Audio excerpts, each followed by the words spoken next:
एक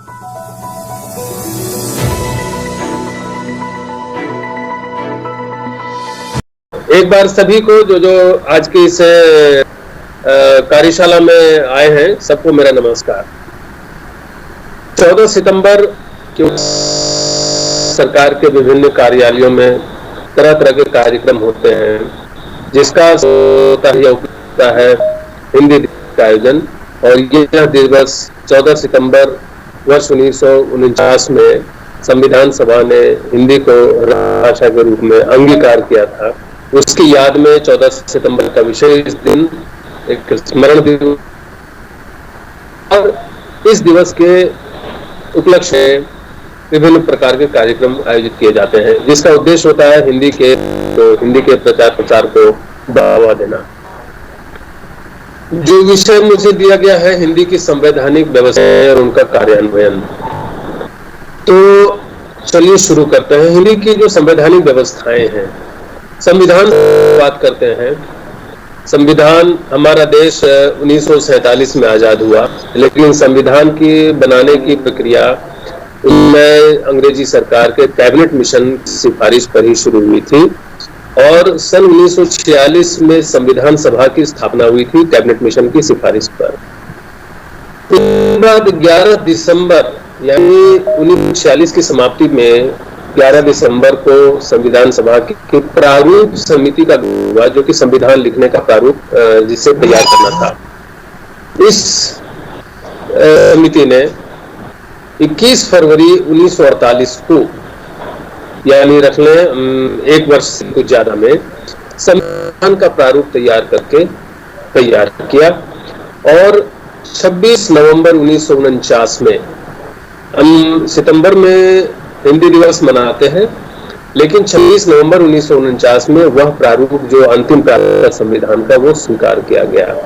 और उसके बाद आप जानते ही हैं कि 26 जनवरी को 1950 में संविधान लागू हो गया था। तो 1949 में 26 नवंबर में जब प्रारूप स्वीकार किया गया था, उस प्रारूप में संबंधी प्रावधान ले लिए गए थे। तो 49 का वर्ष ही जो है राजभाषा की दृष्टि से विशेष गतिविधि वाला है और विशेष महत्व रखता है। इसलिए 1949 में जो घटनाएं घटी उसको थोड़ा विस्तार से देख लिया। 6 और 7 अगस्त को 1949 में ही दिल्ली में राष्ट्रभाषा व्यवस्था परिषद का एक महत्वपूर्ण अधिवेशन हुआ था। इसमें हिंदी नेताओं और विद्वानों ने खुले दिल से हिंदी का समर्थन किया था। ये राष्ट्रभाषा व्यवस्था परिषद का अधिवेशन था। संविधान सभा ने राजभाषा के प्रश्न पर 12 से 14 सितंबर तक विस्तार से चर्चा की, और कहा जाता है कि जिस एक विषय ने संविधान में सबसे गर्मागर्म को जन्म दिया, वो यही भाषा संबंधी प्रश्न था। बात इतनी गर्मागर्मी नहीं हुई प्रश्न पर, और इतनी अटेंडेंस भी, इतनी उपस्थिति भी नहीं हुई पर हुई थी। 12 से 14 सितंबर इसमें भरपूर।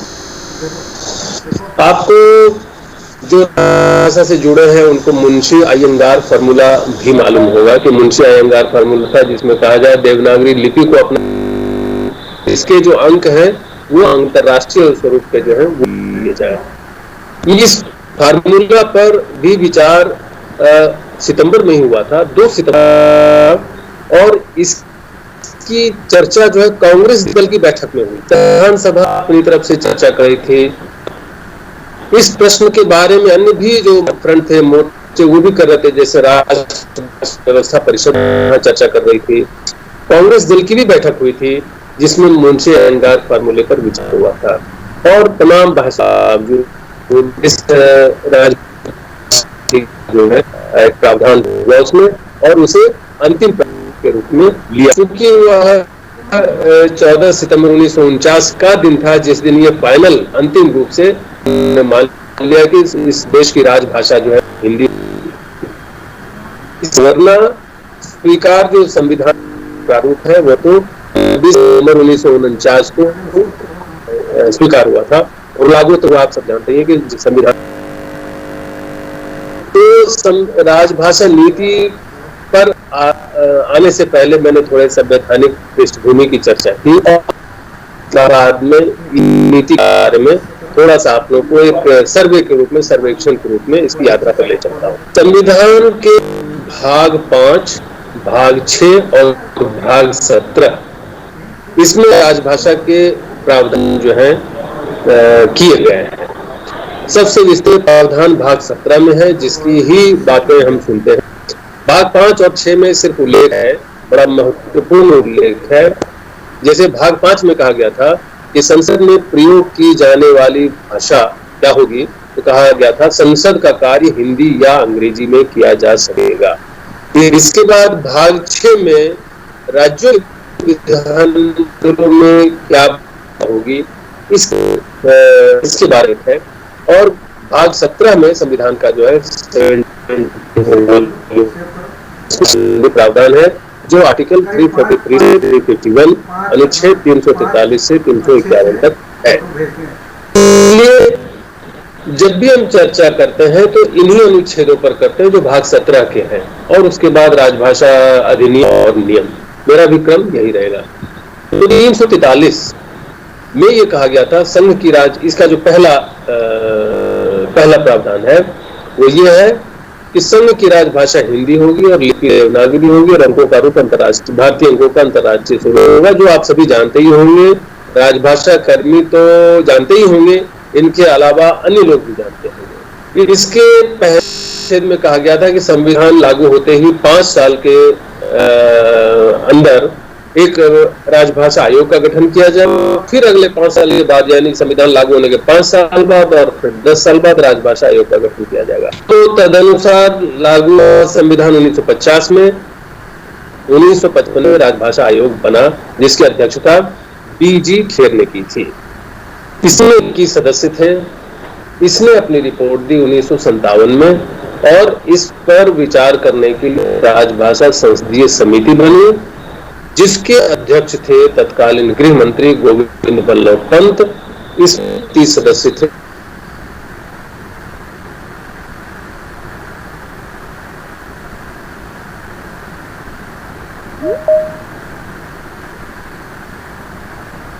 पहले ही अनुच्छेद में मिलती है। 344 के बाद 345, 346 और 347, ये 3 जो अनुच्छेद हैं प्रादेशिक भाषाओं के विकास से रखते हैं, और प्रदेशों में आपस में पत्राचार के, कम्युनिकेशन की, संप्रेषण की भाषा क्या होगी, इसके बारे में प्रावधान करता है। तो 344 की हो गई, 45, 46, 47, 345, 346, 347 प्रादेशिक विकास से संबंध रखते हैं। और इसके बाद अगले 2 अनुच्छेद हैं 348 से 350, ये उच्चतम न्यायालय, उच्च न्यायालय, अधिनियम यानी बिल वगैरह की भाषा तथा भाषा संबंधी जो कानून है उनको नियमित करने के संबंध में रखते हैं। यानी 348 और 349 ये न्यायालय की भाषा और विधेयकों की भाषा के बारे में प्रावधान करते हैं। 350 जो अनुच्छेद है उसके भी क, ख, ग 3 अंश हैं। पहला जो कहता है 350 क कि ग्रीवांस रिट्रेशल यानी व्यथा के निवारण के लिए जो अभ्यावेदन दिए जाएंगे उसकी क्या भाषा हो सकती है, उसके बारे में। 350 ख बड़ा महत्वपूर्ण है, और जो नई शिक्षा नीति आई है उसके संबंध, उससे भी इसका संदर्भ लिया चाहिए। 350 का ख कहता है प्राथमिक स्तर पर मातृभाषा में शिक्षा की सुविधाएं देने के संबंध में। नई शिक्षा नीति में सरकार ने क्लास 5 तक मातृभाषा में शिक्षा देने पर बड़ा जोर दिया है, और इसके लिए सरकारी और अर्ध सरकारी जैसे संस्थाओं से सहयोग लेने का निश्चय किया है। तो इसके बारे में यह चिंता हमारे संविधान के अनुच्छेद 350 में ही दिखती है, जिसका ख कहता है प्राथमिक स्तर पर मातृभाषा में शिक्षा की सुविधाएं दी जानी चाहिए। यह भी सरकार का दायित्व है। और इसी 350 अगला ग वो भाषाई अल्पसंख्यकों से संबंध रखता है कि ऐसे समुदाय जो कम संख्यक हैं उनकी भाषा के लिए भी विशेष उपाय किए जाए, और उसके लिए विशेष अधिकारी नियुक्त करने के विधान में ही व्यवस्था की गई है। इसलिए अक्सर लोग जो सोचते हैं कि राजभाषा की जितनी भी बातें हैं वे सिर्फ हिंदी से ताल्लुक रखती हैं, ऐसी बात नहीं है। राजभाषा की जितनी व्यवस्थाएं हिंदी और अंग्रेजी से ताल्लुक रखती हैं, वो अन्य भाषाओं के भी विकास की चिंता करती है। इतना ही नहीं, जो भाषाई अल्पसंख्यक समुदाय हैं उनके भाषा के संरक्षण और संवर्धन के लिए भी विशेष उपाय करती है। 350 की चर्चा हुई और 351 बड़ा ही प्रावधान है, अनुच्छेद है, जिसमें ही सारी बातें बीज रूप में निहित है जो आगे चलकर की सरकार की नीति का आधार बनती है। यह बड़ा लंबा वाक्य है लेकिन बड़ा ही प्रसिद्ध है कि संघ का कर्तव्य होगा कि हिंदी भाषा का प्रसार बढ़ाए, या सरकार का काम हिंदी का प्रचार करना भी होगा। सिर्फ इतना ही नहीं कि सरकारी काम हिंदी में हो, बल्कि हिंदी का प्रचार भी हो, ये सरकार के दायित्व में आता है। और उसका विकास करे, यानी हिंदी का विकास भी जाए, जो शब्द उसमें नहीं है वो शब्द लाए जाए, जो अभी उसमें नहीं है उनके लिए भी विशेष व्यवस्था की जाए। तो सिर्फ प्रयोग उस भाषा का प्रचार करना भी, उसका विकास करना भी इस संघ का दायित्व होगा। और कहता है ताकि वह भारत की सामाजिक के सभी तत्वों के व्यक्ति का माध्यम बन सके और उसकी प्रकृति में हस्तक्षेप हिंदुस्तानी के राष्ट्रीय अनुसूची में उल्लिखित भाषाओं के रूप, शैली, पदावली, ये बातें कही गई हैं, आत्मसात करते हुए जहां तक उसकी समृद्धि सुनिश्चित करे। यहाँ पर फिर एक सुराग मिलता है कि जब इस शब्द लेने की बारी आएगी तो नीति यह होगी कि सबसे पहले 8वीं अनुसूची में जो भाषाएं हैं उनके वो शैली, ये शब्द, स्टाइल और पदावली यानी टर्मिनोलॉजी ले, और जहां वह वांछनीय हो वहां उसके शब्द भंडार के लिए मुख्यतः संस्कृत से और गौणतः अन्य भाषाओं से शब्द ग्रहण करे और इस तरह से इस भाषा की समृद्धि को सुनिश्चित करे। तो संघ का जो कर्तव्य है, प्रचार करना, प्रसार करना, विकास करना, इसकी प्रकृति की रक्षा करना।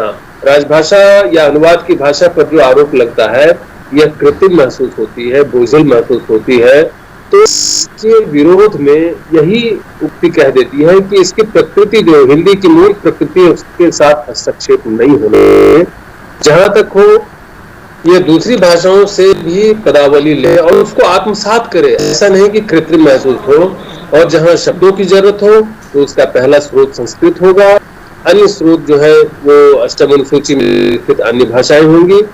इतना सब करते हुए इस भाषा का प्रसार प्रचार करना इस संघ का दायित्व होगा। अष्टम अनुसूची का उल्लेख इसमें हुआ है, तो अष्टम अनुसूची के बारे में भी एक चर्चा कर दूं। हालांकि ये बातें सबकी जानकारी में होंगी कि इसमें कुल 22 भाषाएं हैं, जिसमें असमिया, उर्दू, या कन्नड़, कश्मीरी, गुजराती, डोगरी, तमिल, तेलुगु, नेपाली, पंजाबी, बंगला, बोडो, मणिपुरी, मराठी, मलयालम, मैथिली, संस्कृत, सिंधी और हिंदी, ये 22 भाषाएं हैं। इन 22 भाषाओं के बारे में एक नियत स्थिति अगर आप लोग थोड़ा स्मरण करें कि जम्मू कश्मीर में जो अभी भाषा नीति लागू की गई है उसमें 5 भाषाओं को भाषा के रूप में मान्यता दी गई है। अभी तक जम्मू कश्मीर में सिर्फ उर्दू और कश्मीरी को ही मान्यता थी। अब वहां इन दोनों के साथ डोगरी को भी, हिंदी को भी और अंग्रेजी को भी मान्यता दे दी गई है। ये संविधान के जो अनुच्छेद हैं उनकी चर्चा, उनसे आगे बढ़ते हुए बात आ जाती है 1963 तक। जो अनुच्छेद है उनमें ये शुरू में कहा गया था, राजभाषा क्या कहते हैं, अगर आप थोड़ी सी पृष्ठभूमि में जाएं तो आपको यह याद होगा कि जब संविधान को लागू होने से 15 साल के बाद अंग्रेजी का प्रयोग समाप्त किया जाना था, है ना। उसके बाद 1950 से 1965 में शुरू होता था। भारत में इसका विरोध शुरू हो गया, जिसमें सबसे उग्र विरोध तमिलनाडु में हुआ था, और नेहरू संसद में आश्वासन दिया था कि हिंदी किसी पर नहीं लादी जाएगी। इसलिए उस आश्वासन के मुताबिक यह जरूरी था कि 1965 के पहले ही 15 वर्ष जो कालावधि है या जो समय सीमा है उसको समाप्त करने के बारे में कोई प्रक्रिया अपनाई जाए। तो इसलिए 1965 से पहले ही 1963 में राजभाषा का अधिनियम लाया गया, जिसका मुख्य उद्देश्य यही था कि 15 साल की जो समाप्ति है, समय सीमा है, उसको उठा दिया जाए। तो 1965 से यह राजभाषा अधिनियम 1963 लागू हुआ 26 जनवरी 1965 में, और इसमें यह कह दिया गया कि संविधान के प्रारंभ के 15 वर्ष समाप्त होने के बाद भी संघ के सभी कार्यों में हिंदी के अतिरिक्त अंग्रेजी का भी प्रयोग जारी रहेगा। इसी कारण से हम आज भी अंग्रेजी का प्रयोग कर पाते हैं। सरकार एक संस्था होती है, संस्था को कुछ लिखित नियमों के अनुसार चलना पड़ता है। जब तक कि संविधान में लिखित रूप से इसकी अनुमति नहीं ले आई जाती, तब तक फिर प्रयोग संभव नहीं होता। इससे आश्वासन देता है 1963 का नियम लागू लाया गया। दो भाषाओं की नीति तो शुरू में ही दिखती है कि संविधान का कार्य हिंदी या अंग्रेजी में किया जा सकेगा, लेकिन द्विभाषिता की नीति को और स्पष्ट रूप मिल जाता है 1963। इस अधिनियम में कुछ दस्तावेज ऐसे परिभाषित किए गए जिनको दो भाषाओं में जारी करना अनिवार्य है। संकल्प, सामान्य आदेश, नियम, अधिसूचनाएं, संविदाएं, करार, लाइसेंस, अनुज्ञप्ति, परमिट, जैसे पत्र, योजनाएं, प्रेस विज्ञप्तियां, संसद दोनों पड़ों पर जाने वाले के नाटक पर रखे जाने वाले अन्य कागजात, प्रशासनिक एवं निविदा पत्र, ये कुछ ऐसे दस्तावेज हैं जिसे बाद में निश्चित कर दिया गया कि में भी इनको जारी करना अनिवार्य होगा। शायद कहीं ये रहा हो कि हमने तो अंग्रेजी हिंदी की अनिवार्यता हटा ली, तो कुछ जगह बदली जाए। इसी धारा 3 में है कि इनको चला है और आज दिशा बनाती आप सभी आप कुछ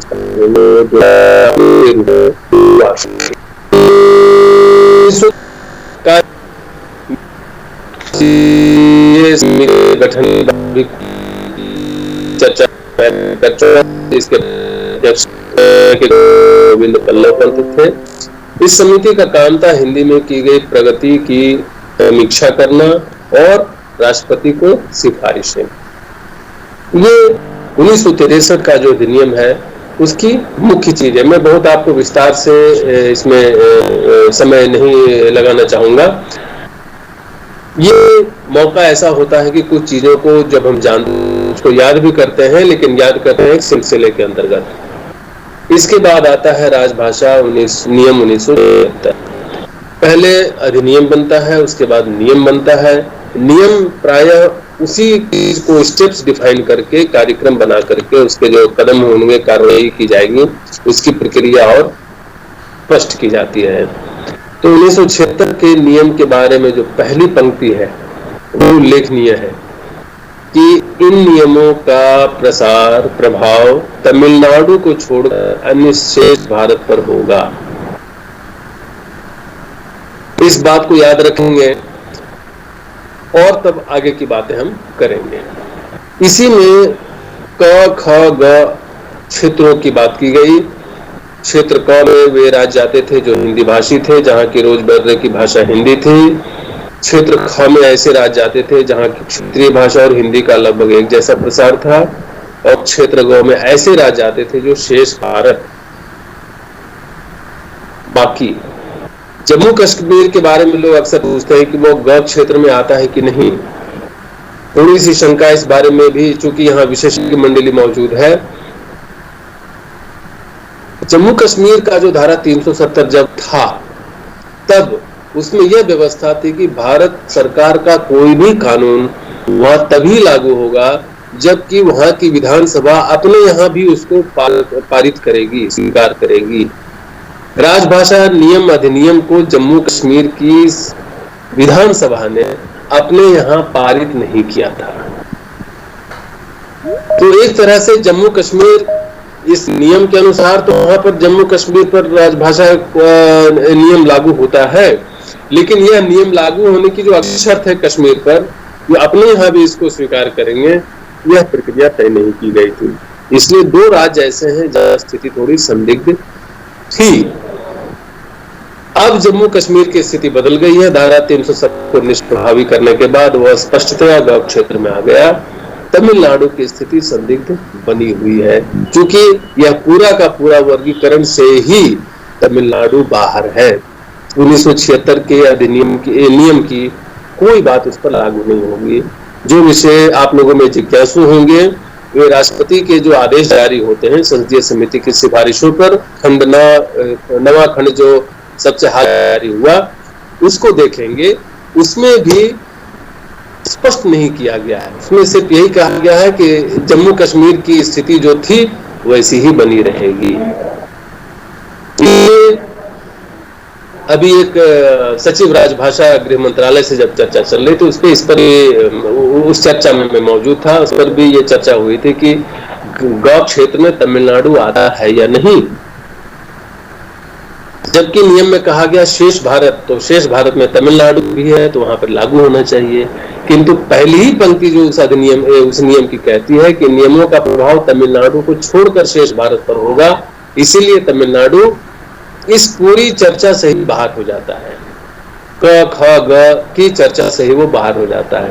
व्यवहार में तमिलनाडु को गौ क्षेत्र के रूप में ट्रीट किया जाता है। हमारे जो कार्यालय हैं, जो वहाँ जोन है, वे सभी गौ क्षेत्र के लक्ष्यों को देखते हैं। संसदीय समिति वह निरीक्षण करती है, गौ क्षेत्र के ही लक्ष्यों को वह देखती है।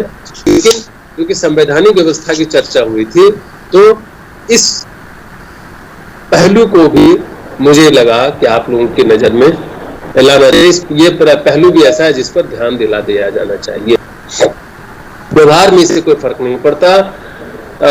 जो दोनों भाषाओं में जारी धारा 3-3 लागू होता ही है। चूंकि 1963 का अधिनियम तो तमिलनाडु पर लागू होता ही है, लेकिन हिंदी में प्राप्त पत्रों के हिंदी में उत्तर देने की अनिवार्यता उस सख्ती से वहां पर नहीं लागू होती जैसा कि अन्य गौ क्षेत्र के राज्यों पर लागू होती है।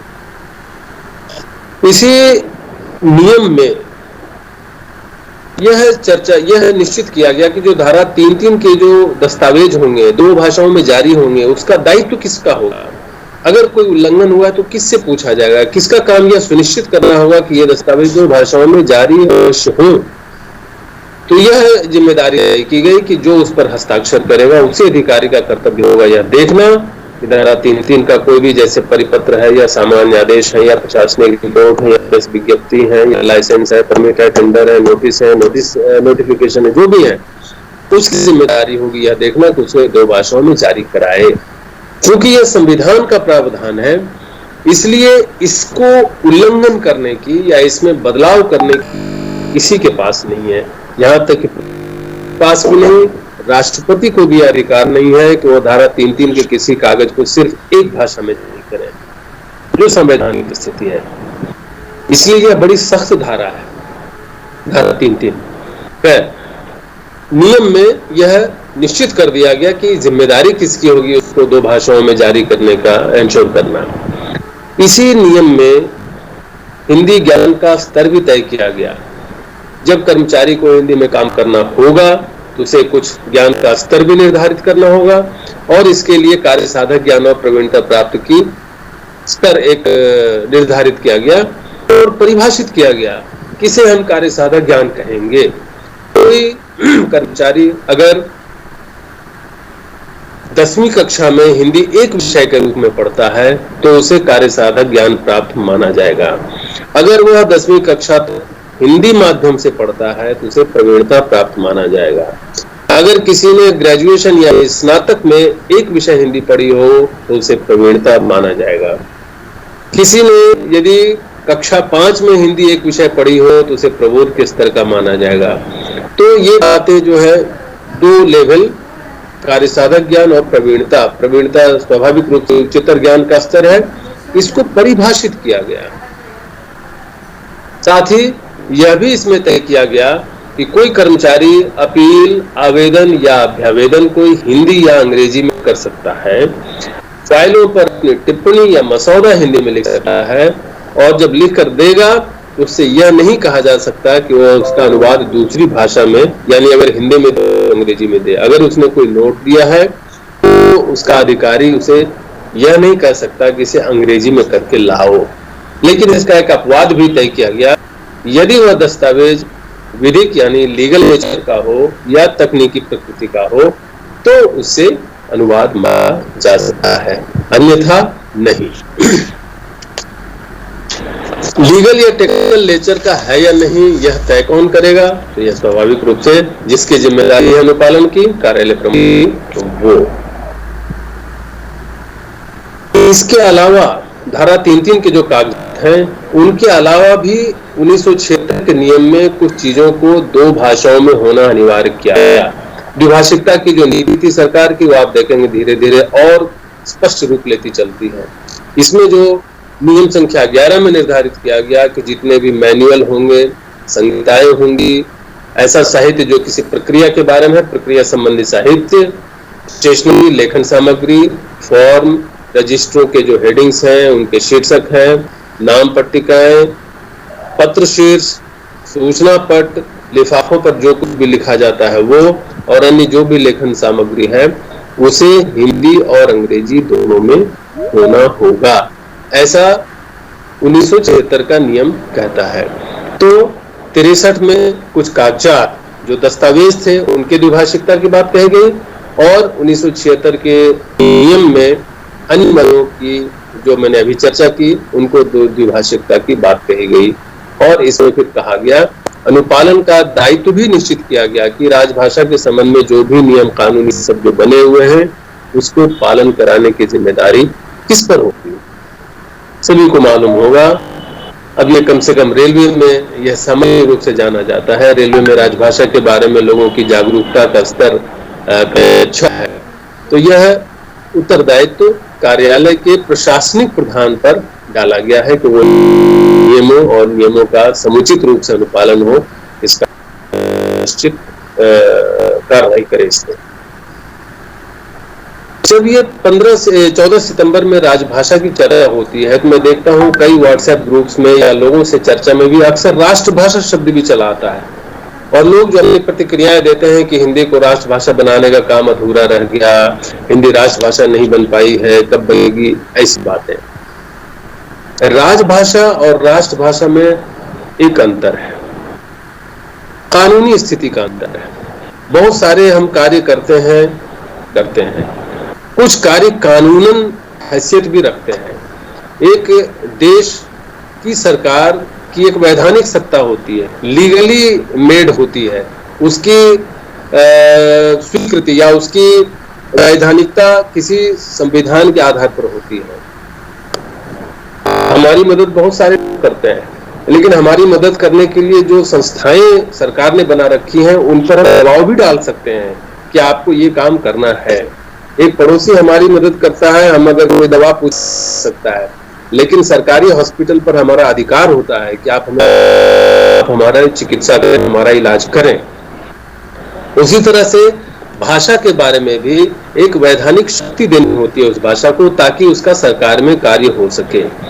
तो राजभाषा वह भाषा है जिसे कानूनन व्यवहार करने के लिए और वह भी सरकारी कामकाज में व्यवहार करने के लिए अधिकृत किया गया हो। राष्ट्रभाषा के साथ यह शर्त नहीं है। राष्ट्रभाषा का अर्थ है एक राष्ट्रव्यापी भाषा, राष्ट्र के लोगों की भाषा जो पूरे राष्ट्र में अपनी उपस्थिति रखती हो, जो लोगों की भावना से, संस्कृति से, संस्कार से, परंपरा से, चेतना से, मन से, दिल से, जितने भी तरह से जुड़ना हो जुड़ी रहती हो, उसका प्रतिनिधित्व करती हो। राष्ट्रभाषा एक बहुत बड़ी चीज है, बहुत ही सीरियस चीज, लेकिन राजभाषा एक सीमित चीज है। उसका आशय सिर्फ इतना है कि इस भाषा को सरकारी कामकाज में काम करने के लिए अधिकृत किया गया है। राजभाषा उस प्रांत की या उस देश की प्रचलित भाषा नहीं भी हो सकती है, जैसा कि अंग्रेजी के साथ है। 8वीं अनुसूची में कहीं भी अंग्रेजी की चर्चा नहीं है, भी अंग्रेजी में देश में काम होता है और प्रांतों ने तो अब अंग्रेजी को अपने यहाँ क्या कहते हैं, राजभाषा भी स्वीकार कर लिया है। शायद आपको जानकारी होगी कि नागालैंड ने अपने यहाँ की राजभाषा अंग्रेजी बना रखी है। वह अंग्रेजी वहाँ के रोज के लोगों की भाषा नहीं है। तो राजभाषा से सिर्फ इतना आशय है कि सरकार का काम करने के लिए इस भाषा को अधिकार दिया गया है। वह कोई पराई भाषा भी हो सकती है। जैसे दक्षिण अफ्रीका में कितनी भाषाएं थी, अफ्रीकी भाषाएं, जिनमें जुलू सबसे डोमिनेंट भाषा थी, बड़ी भाषा थी। इसके बावजूद वहाँ की राजभाषा अंग्रेजी हुआ करती थी। अंग्रेजों का शासन था वहाँ पर। तो राजभाषा से आशय सिर्फ इतना है कि इस भाषा को सरकारी काम करने का अधिकार दिया गया है। बाकी अन्य जितने भी मानवीय गतिविधि के क्षेत्र होते हैं उनमें काम करने के लिए वहाँ या उसके लिए जो भाषा है वह राष्ट्रभाषा है या उपप्रांत की भाषा है। तो राजभाषा और राष्ट्रभाषा का ये अंतर हमें इस मौके पर समझना चाहिए। कानूनन शक्ति देना यह भी बहुत बड़ी बात होती है। शक्ति हमने हिंदी को दे रखी है, लेकिन हिंदी के जो प्रावधान है वो ज्यादातर ऐच्छिक है। वहाँ लक्ष्य दिए रहते हैं और उन लक्ष्यों के अनुसार काम, कोई बाध्यता बनाई गई है इतनी, तो सिर्फ इतने कि क क्षेत्र में प्रतिशत फलाने पद में काम होगा, ग क्षेत्र में इतना प्रतिशत फलाने पद में काम होगा, लेकिन किसी व्यक्ति विशेष को यह काम करने आवश्यक ही होगा, ऐसी मजबूरी से यथासंभव बचा गया है। आप लोग तिमाही रिपोर्ट भरते होंगे, वार्षिक कार्यक्रम के बारे में तिमाही बैठकों में चर्चा करते होंगे। यह कार्यक्रम भी राजभाषा संकल्प से निकला है जो 1968 में किया गया था, और 1968 से ही राजभाषा का जो वार्षिक कार्यक्रम होता है भारत सरकार का, वह बनना शुरू हुआ। और उसी वार्षिक कार्यक्रम की मदों पर हम सभी अपने अपने कार्यालयों में तिमाही बैठकों में चर्चा करते हैं, जिसकी एक पूरी कार्यसूची जो है उसके जो है आप लोगों को दिए गए होंगे। तो ये व्यवस्था थी, ये व्यवस्था है। अब इसका कार्यान्वयन एक दूसरा पहलू है। कार्यान्वयन इस बात पर निर्भर करता है कि उन नियमों के प्रति जो सरकारी अमला है या सरकारी व्यक्ति है या संस्था है कितनी गंभीर है, साथ साथ उन नियमों में अनिवार्यता या सख्ती कितनी है, साथ साथ उन नियमों का पालन कराने के लिए संसाधन कितने हैं किसी संस्था के पास में। मुझे अपने इस नौकरी के कैरियर में कई संस्थाओं में काम करने का मिला है। मैंने डाक विभाग में भी काम किया है, मैंने बैंक में भी काम किया है, मैंने विश्वविद्यालय में भी काम किया है, मैंने रेल में भी काम किया है। 2 जगहों की नौकरी मेरी सबसे रही। बैंक में मैंने 15 साल की सेवा की और रेल में अभी मेरे 11 साल हुए हैं।